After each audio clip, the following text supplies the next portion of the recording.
हूं आपके साथ प्रेरणा शर्मा और आप देख रहे हैं द फैक्ट इंडिया। कमियां हर इंसान में होती है, कोई उनसे हताश हो बैठ जाता है तो कोई उन्हें पार कर कामयाबी हासिल करता है, साथ ही देश और दुनिया में अपना नाम भी कमाता है। आज हम आपको एक ऐसी ही लड़की की कहानी बताने जा रहे हैं जिसने 15 साल की उम्र में दुर्घटना में अपनी आंखों की रोशनी गंवा दी, पर हौसले इतने बुलंद हैं कि सरकारी नौकरी हासिल की और साथ ही अमिताभ बच्चन से मिलने का अपना सपना पूरा करते हुए 1 करोड़ रुपए जीते। जी हाँ, हिमानी बुंदेला कौन बनेगा करोड़पति सीजन 13 की पहली करोड़पति बन गई है।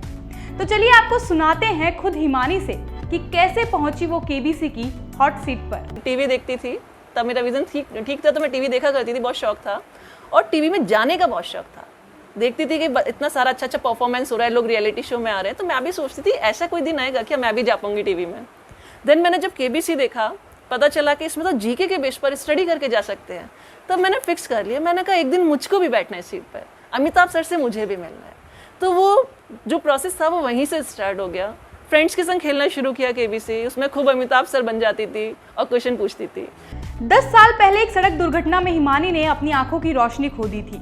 परिवार भी संपन्न नहीं था, 5 भाई बहन की शिक्षा और पिता की प्राइवेट नौकरी, पर फिर भी आर्थिक रूप से निम्न मध्य वर्ग के परिवार ने बेटी के 4 ऑपरेशन का खर्चा उठाया, पर आंखों की रोशनी वापस नहीं आ सकी। पर हिमानी ने हार नहीं मानी। अभी तक की मेरी जर्नी बोली जाए बहुत ही ज़्यादा कन्फ्लिक्ट स्ट्रगल वाली रही, या फिर हम बोल सकते हैं बहुत ही उतार चढ़ाव वाली रही।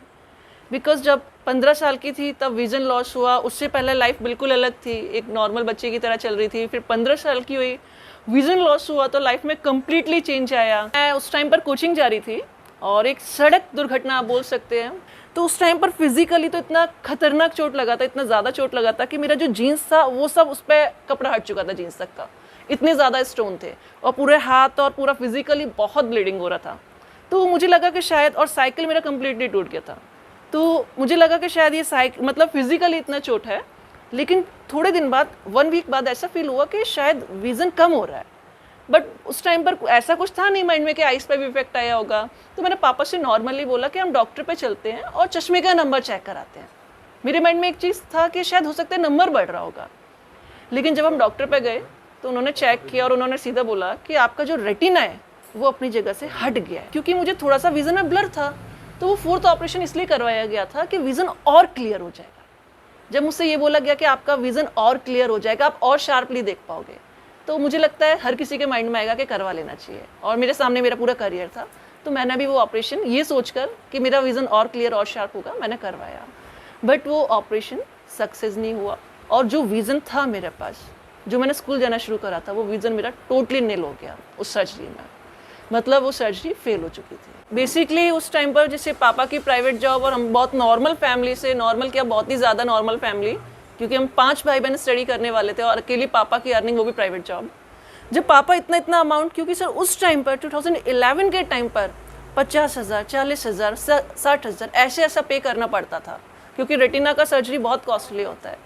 तो जब पापा अरेंज करते थे तो मुझे उस टाइम पर फील होता था, मैंने कहा मतलब बाकी भाई बहन, मम्मी पापा अपना कोई शौक मौज पूरा नहीं करते। इससे पहले हमारी फैमिली में कोई गवर्नमेंट जॉब में नहीं था, तो मम्मी पापा की खुशी मतलब बता ही नहीं जा सकती, मम्मी पापा कितना ज़्यादा खुश थे।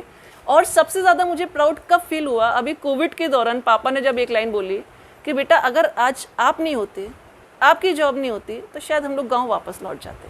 केबीसी में जाने से पहले हर आम इंसान के मन में कई सवाल आते हैं।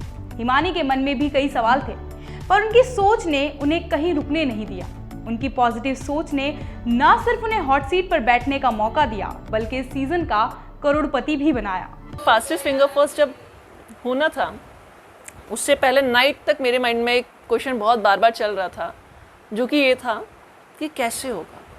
बिकॉज मेरा कंपटीशन उन सब लोगों से था जो जनरल थे, जिनके पास लर्निंग सोर्स, स्टडी के सोर्स मुझसे ज़्यादा थे, जिनके पास और भी ज़्यादा पॉजिटिव पॉइंट्स थे कि वो आंसर तुरंत देखकर क्लिक कर देंगे। तो बहुत सारे क्वेश्चन थे, लग रहा था कैसे होगा। और इवन ये भी डाउट था कि यार ऐसा ना हो कि हॉट सीट पे बैठने का मौका ही ना मिले। लेकिन केबीसी की टीम का जो पॉजिटिव फीडबैक, पापा और दीदी का जो पॉजिटिव फीडबैक, और प्लस मेरी थॉट, मेरी सोच, एक चीज़ थी मैंने सोच के जो यहाँ से गई थी कि खोने के लिए कुछ नहीं है, जीतेंगे या सीखेंगे। लग रहा था कि जो चल रहा है ना बस ये यहीं स्टॉप होकर रह जाए। ये सब मोमेंट था, मतलब ऐसा कैप्चर हो रखा था ना, ऐसी फीलिंग्स हो रखी थी कि एक्सप्रेस नहीं कर सकते कि क्योंकि ये सारी चीज़ें पहले टीवी में देखते। तो अमाउंट जितना भी जीता हो उससे मैटर नहीं करता, लेकिन हाँ मेरा टारगेट सेट है, मुझे एक इंक्लूसिव कोचिंग इस्टेब्लिश करना है कॉम्पिटिटिव पर्पज से दिव्यांग स्टूडेंट्स के लिए। इंक्लूसिव कोचिंग का मतलब है बेसिकली उस कोचिंग में सब टाइप के differently abled students, hearing impaired, visually challenge, orthopedically challenge, सब एक ही साथ उसमें लर्निंग करेंगे। और लर्निंग भी कैसी वाली, हायर एजुकेशन जो हायर कॉम्पिटिटिव एग्जाम्स होते हैं लाइक स्टेट PSC, UPSC, उस टाइप के। वाकई में हिमानी के इस जज्बे को सलाम है। एक 15 साल के बच्चे के लिए अपनी आंखें खो देना बहुत बड़ी बात है, पूरी लाइफ बदल जाती है। पर इसे हिमानी की लाइफ के लिए पॉजिटिव सोच माने या उनका जज्बा, आज वे दुगनी एनर्जी के साथ जिंदगी में कामयाबी की सीढ़ी चढ़ रही है। नमस्कार।